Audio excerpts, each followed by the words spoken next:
அக்கா திருமலைக்கு ஏன் எல்லாருமே வராங்க? இங்க கிளைமேட் கொஞ்சம் நல்லா இருக்கும். வெள்ளிமலை கோயில் விசேஷமானது. இந்த பலாப்பழம் வாழைப்பழம் சாப்பிட்றதுக்காண்டியே வருவாங்க. அக்கா நீங்க வந்து ஒரு பெண்மணி, ஒரு பெண்ணா இருந்துகிட்டு அதுவும் இந்த மாதிரி மழை இருக்க இடத்துல வந்துட்டு நீங்க வியாபாரம் பண்றீங்களே, எதுக்காக வியாபாரம் பண்றீங்க? வேற என்ன செய்யறது, தொழிலும் நம்மளுக்கு அது. காட்டுல எங்க காட்டுல விளையிறத கொண்டு வந்து இங்க விற்கிறோம் நாங்க. அதை வெளியில கொண்டு போனாலும் அதுக்கான ரேட்டோ ஒரு இதோ கிடைக்க மாட்டேங்குது இல்லையா. இங்க விட்டானாலும் 4 பேர் வாங்கி சாப்பிட்டு நாளை மணி தேடி வருவாங்க. மக்களுக்கும் நல்லதா இருக்கும். அதனாலதான் இங்க விற்கிறோம். சரி, உங்களுக்கு எப்படிக்கா வியாபாரம் பரவாயில்லையா? சனி ஞாயிறுல ஓரளவு நல்லா ஓடும். ஸ்கூல் லீவ் விட்டதுனால ஓடும். மற்ற நாள்லாம் சும்மா 100-200 ரூபாய் விற்கும்.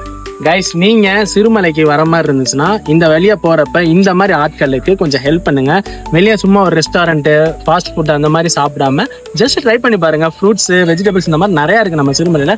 சாப்பிட்டீங்கன்னா உங்களுக்கும் பெனிஃபிட்டா இருக்கும், அவங்களுக்கும் வியாபாரம் பண்ண மாதிரி இருக்கும், அவங்களோட குடும்பமும் சாப்பிட்ட மாதிரி இருக்கும். மறக்காம இந்த ரீல் எல்லாத்தையுமே ஷேர் பண்ணி விடுங்க. தேங்க்யூ.